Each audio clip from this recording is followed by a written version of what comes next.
जो team lead करेंगी रश्मि। अगला है मेरा मनसिका, मनीषा। नेक्स्ट कृति पांडे है। और अगला है मैं इसमें कौन, आकांक्षा है। नेक्स्ट निहारिका। ये प्रभाव पड़ता है, इसके बारे में बताएंगे कि हम लोग किस तरह से टेक्नोलॉजी का प्रयोग करके अपनी पढ़ाई को जारी कर सकते हैं, या कहाँ पे बचना है कहाँ नहीं बचना है उसके बारे में। तो आपके सामने इंतजार करें, जोरदार तालियां बजाते हैं। My name is Resna Prajapati. I am doing O-level for SIT Institute. My topic impact of technology on education, and I am team leader and my fourth team member.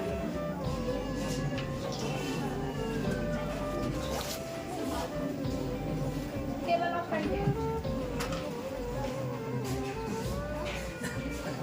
Introduction. जैसे कि यहाँ जितने भी पीपीटी प्रेजेंट किए हैं सब technology पर ही था। तो आइए देखते हैं टेक्नोलॉजी हमारे एजुकेशन में कैसे कितना इम्पोर्टेंट है।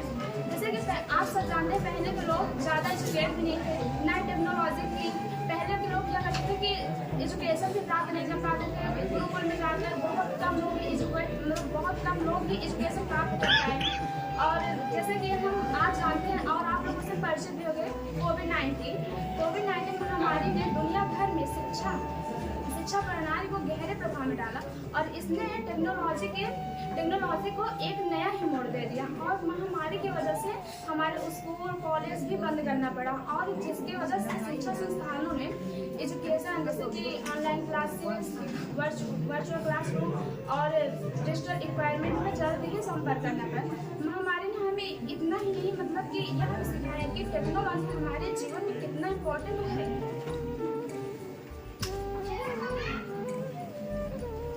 What is technology? आइए पहले जानते हैं टेक्नोलॉजी है क्या। टेक्नोलॉजी जैसे कि हम किसी भी काम को आसान और सुविधाजनक बनाने के लिए हम टेक्नोलॉजी का यूज करते हैं। टेक्नोलॉजी के बिना आज हम 1 मिनट भी नहीं रह सकते हैं, क्योंकि टेक्नोलॉजी जैसे कि स्मार्टफोन, कंप्यूटर, लैपटॉप और इंटरनेट ये हमारे जीवन के महत्वपूर्ण अंग बन चुके हैं। जैसा कि आप जानते हैं हम टेक्नोलॉजी का यूज बहुत पहले से करते आ रहे हैं और अभी भी कर रहे हैं, और जैसे जैसे जरूरतें पड़ती गई वैसे वैसे हम टेक्नोलॉजी का यूज करते गए। जैसे कि आप जानते हैं पहले के समय जो आग नाम थे वो शिकार करके और अपने आप को सुरक्षा पाने के लिए पत्थरों का औजार बनाया था, वो भी उस समय की टेक्नोलॉजी थी। और जैसे कोई नॉलेज लिखने के लिए हम पेन का आविष्कार किए, और कोई भी सामान एक स्थान से दूसरे स्थान पर ले जाने के लिए और किसी को मैसेज सेंड कराना हो तो मंथली लग जाते थे, हफ्ते भी लग जाते थे। उन सबको दूर करने के लिए पहिए का आविष्कार हुआ। और जैसे कि आज देखा जाए आधुनिक टेक्नोलॉजी हमारी इंटरनेट है, जिसके जरिए हम दुनिया के हर एक कोने में रहे व्यक्ति से संपर्क कर सकते हैं। और आप लोग जानते हैं कि पहले जो फर्स्ट में मतलब मोबाइल आई थी उसमें कॉल और मैसेज कर सकते थे, और अब हम सबके पास स्मार्टफोन है।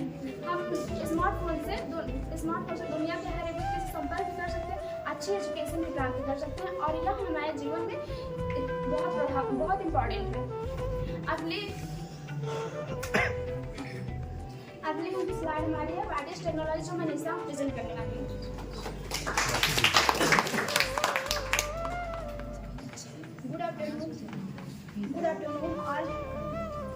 Good afternoon all respected teachers and dear friends. जैसे my name is Manisha Patel. I am doing O-level from SIT Institute of Gonia, Prayagraj. जैसा कि आप जानते हैं कि शिक्षा हमारे लिए कितना उपयोगी होता है। शिक्षा के द्वारा हम ज्ञान को प्राप्त कर सकते हैं, और मतलब कि शिक्षा से ज्ञान प्राप्त कर सकते हैं, और शिक्षा के द्वारा अपने आदतों को बदल सकते हैं, और शिक्षा के द्वारा ही हम अपनी आदतों को पूरी तरह से बदल सकते हैं। एक शिक्षित व्यक्ति ही समाज का निर्माण करता है, और शिक्षा के द्वारा अपने जीवन को पूरी तरह से बदल सकते हैं। और एक बच्चे की शिक्षा घर से ही शुरू होती है, और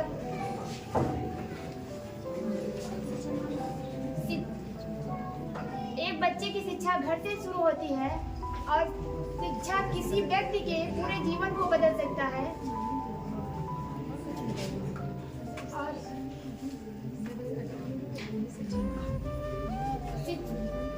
मतलब हम पढ़ लिख कर ये नहीं सोचते कि हम पढ़ लिख कर एक जॉब ही करेंगे। हमें पढ़ने लिखने का मतलब ये होता है कि हम एक अच्छा नागरिक बन सके और समाज में अपना मतलब समाज में अपना एक अच्छा व्यक्ति बन सके। मतलब कि शिक्षा के द्वारा ही अपने पूरे जीवन को अच्छे तरीके से कर सकते हैं। इसलिए शिक्षा अनमोल है और लास्ट में कह सकते हैं कि शिक्षा ही सफलता की सीढ़ी है। Thank you.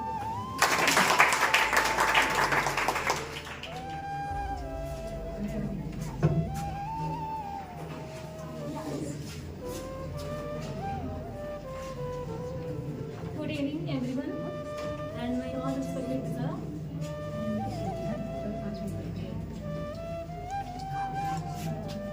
Christian education. So today I will discussing the various types of technology. In this session, I will explain you, and this session I will explain you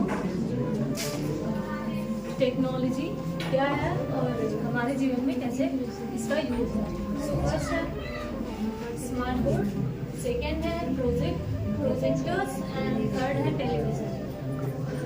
एक एक करके हम सबके बारे में आपको बताएंगे। स्मार्ट बोर्ड एक डिजिटल डिवाइस होता है जिसके माध्यम से हम अपने एजुकेशन को डिजिटली कर सकते हैं। यह एक इंटरेक्टिव डिस्प्ले होता है जो एक टीचर्स को स्टूडेंट से विजुअली इंगेजिंग तरीके से पढ़ाने में हेल्प करता है। दूसरा है स्मार्ट बोर्ड को हम 3 नामों से जानते हैं बेसिकली, जिसमें से फर्स्ट है IFT, सेकेंड है डिजिटल बोर्ड और थर्ड है स्मार्ट बोर्ड। जैसे कि हम जानते हैं स्मार्ट बोर्ड लिखा हुआ है। दूसरा है प्रोजेक्टर एक इलेक्ट्रॉनिक डिवाइस होता है जिसका यूज हम बेसिकली किसी इमेज या टेक्स्ट या वीडियोस को बड़ी स्क्रीन या दीवार पे दिखाने के लिए यूज करते हैं। और इसका यूज बेसिकली हम ऑफिस में प्रेजेंटेशन या मीटिंग्स के लिए करते हैं और एजुकेशन सेक्टर में हम इसका यूज स्कूलों और कॉलेजों में करते हैं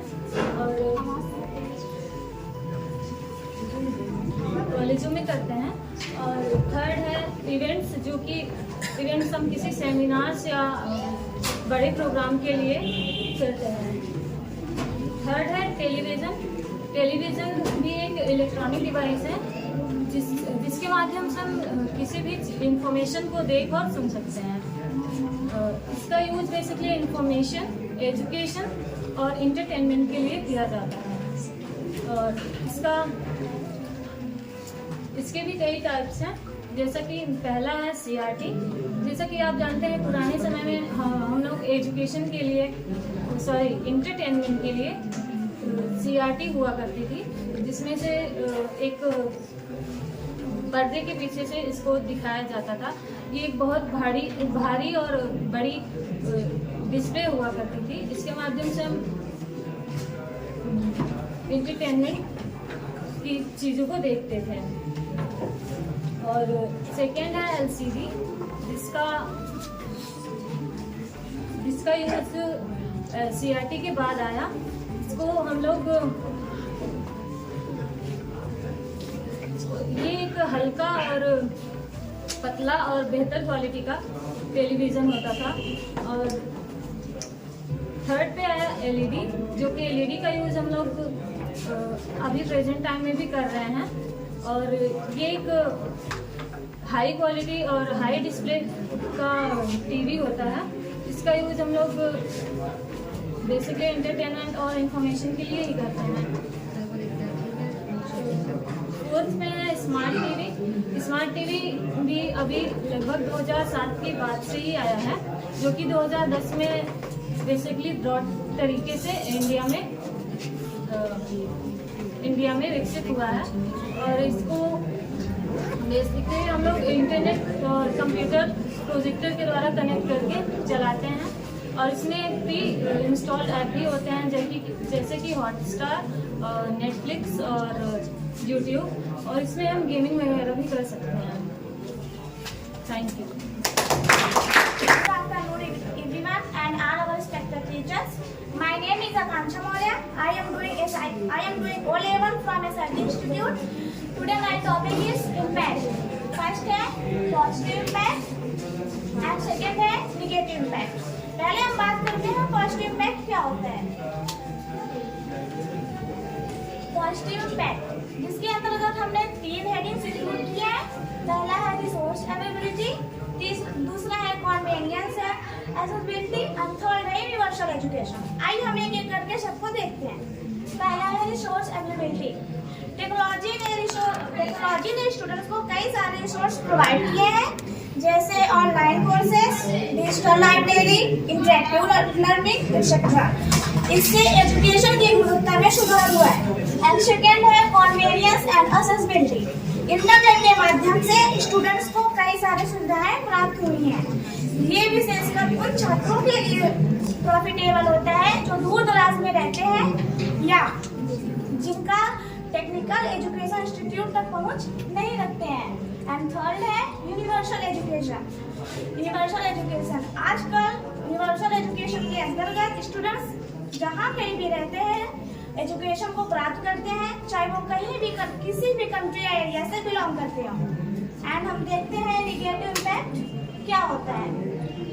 नेगेटिव इम्पैक्ट के अंतर्गत भी हमने 3 ही टॉपिक्स को इंक्लूड किया है, जिसमें से है health problems, misuse of time, and third है सोशल आइसोलेशन।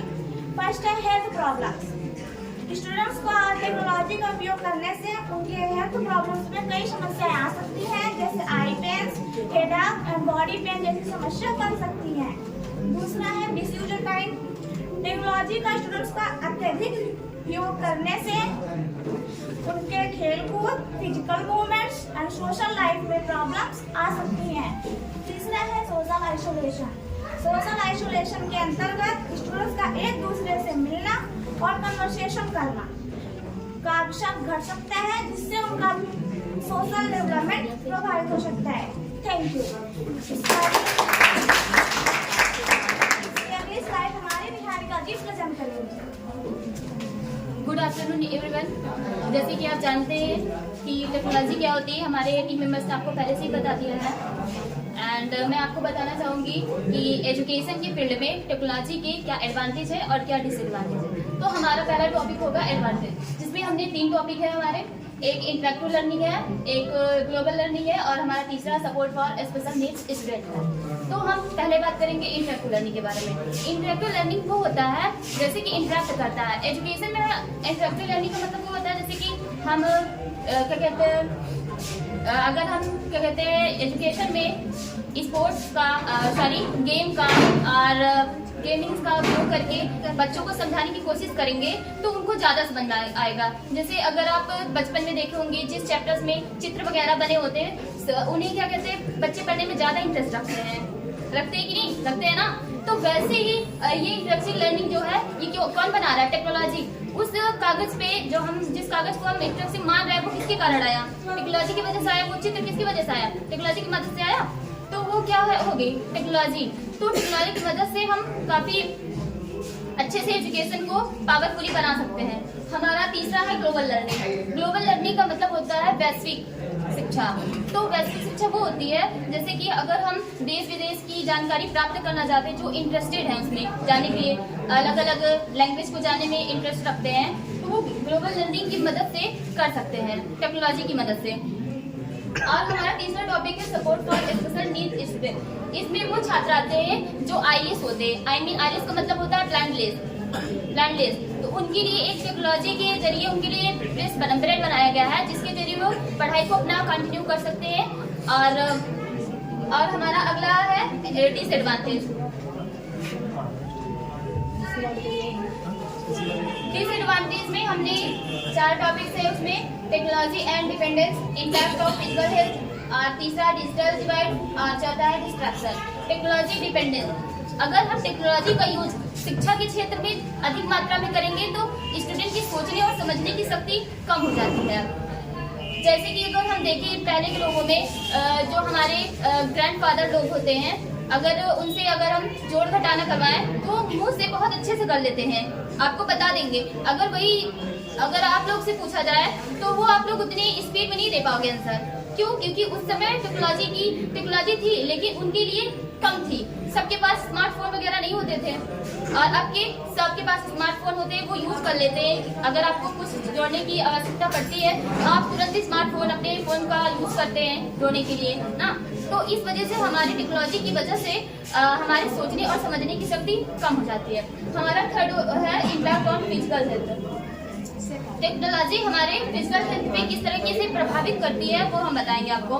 देखिए, अगर हम टेक्नोलॉजी का ज़्यादा यूज करते हैं, मोबाइल फोन ज़्यादा चलाते हैं, टैबलेट का यूज ज़्यादा करते हैं तो हमारे आंखों को बहुत ही नुकसानदायक होता है। जैसे कि आंखों में दर्द होना, अगर देर तक हम मोबाइल यूज करेंगे फिर उसके बाद आंख अपना थोड़ा सा बंद करते हैं तो आंख गड़ने लगती है और आंसू भी निकलने लगता है। तो ये क्या है, हमारे फिजिकल हेल्थ पे काफी निगेटिव इफेक्ट पड़ता है। और हमारा तीसरा है डिजिटल डिवाइड। डिजिटल डिवाइड का मतलब होता है असमानता।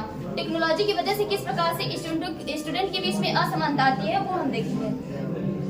देखिए, जैसे कि अगर हम एग्जाम्पल के तौर पे देखते हैं गांव और सिटी, तो गांव में क्या होता है, सभी छात्रों के पास टेक्नोलॉजी की सुविधा नहीं होती है, ना इंटरनेट की सुविधा होती है, लैपटॉप की सुविधा भी नहीं होती है। अगर वहीं पे हम शहर में देखते हैं तो वहाँ पे इंटरनेट का जो स्पीड होता है वो भी हाई होता है एंड वहाँ पे सभी के पास, मैक्सिमम लोगों के पास, सभी पास नहीं कह सकते, मैक्सिमम लोगों के पास मोबाइल फोन वगैरह हर चीज होते हैं। तो जिसकी वजह से वो ऑनलाइन क्लासेस की सुविधा अच्छे से प्राप्त कर सकते हैं और गांव वाले नहीं प्राप्त कर सकते। और हमारा फोर्थ टॉपिक है डिस्ट्रैक्शन। ये डिस्ट्रैक्शन का मतलब होता है ध्यान भंग करना। जैसे ये डिस्ट्रैक्शन की वजह कौन कौन सा, सोशल मीडिया सबसे बड़ी होती है। सोशल मीडिया जैसे कि आप सब लोग इंस्टाग्राम वगैरह चलाते होंगे, इंस्टाग्राम, व्हाट्सएप, उस पर अगर आप पढ़ रहे हो उतनी समय अपने फोन में ऑनलाइन क्लासेस ले रहे हो, उतनी में कोई मैसेज आ गया तो आप अपनी पढ़ाई को छोड़ के मैसेज देखते हैं। और जैसे कोई स्टेटस वगैरह लगाता है तो आप स्टेटस देखेंगे, अपने पढ़ाई को छोड़ के मतलब आपका ध्यान भटक रहा है ना।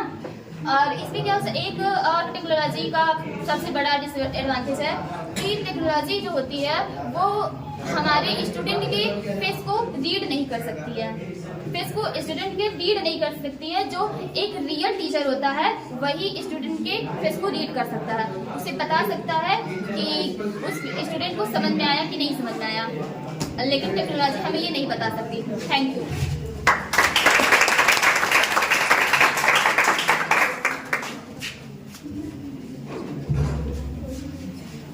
बेहतर से बेहतर की तलाश करें, बेहतर से बेहतर की तलाश करो। मिल जाए नदी तो समंदर की तलाश करो। टूट जाता है शीशा पत्थर की चोट से, टूट जाए पत्थर ऐसा शीशा तलाश करो। कंक्लूजन, जैसा कि आप सब जानते हैं जब से टेक्नोलॉजी आई है तब से हमारी जो मतलब मानवता है और कल्चर है वो पूरी तरीके से चेंज हो चुका है। हम आज देखते हैं गांव में देखा जाए तो पहले के लोग क्या करते थे कि पास में हम लोग इतना ज़्यादा, जैसे कि एडवांटेज और डिसएडवांटेज बताए भी, पहले के लोग क्या करते थे कि कैलकुलेशन लोगों को पहले बहुत ज़्यादा था। अब ज़्यादा देखा जाए तो अगर कोई पूछता है तुरंत ही टेक्नोलॉजी का यूज़ करते हैं, व्हाट्सएप पे टाइप पे तुरंत सर्च करें या फिर चैट जीपीटी पे या फिर ना गूगल, हेलो गूगल बोलते हैं तुरंत वो बता देता है।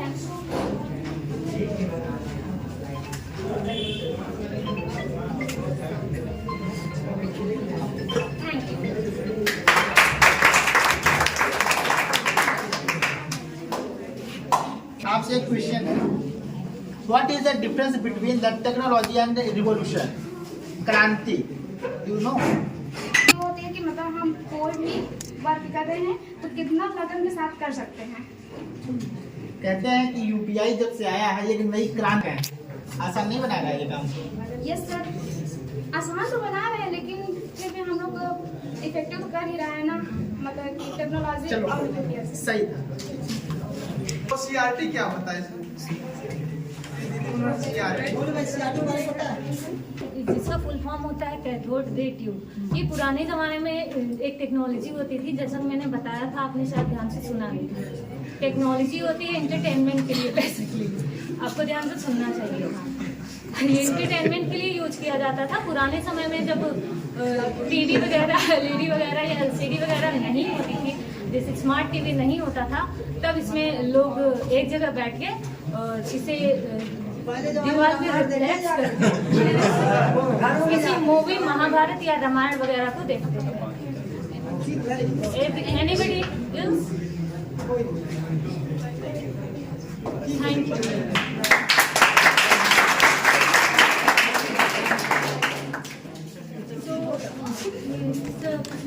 उन्होंने नाम लिखवाया था कि हाँ हम देंगे हम देंगे हम देंगे, लेकिन फाइनली किसने दिया? क्लास में सिर्फ 2 या 3 लोगों ने दिया है।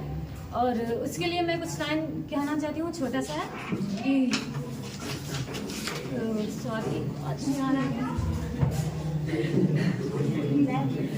जिंदा है तो फिर जिंदा रहना जरूरी है, जिंदा है तो फिर जिंदा रहना जरूरी है, वसूलों पे जो आँच आए तो टकराना जरूरी है, जिंदा है तो फिर जिंदा रहना जरूरी है।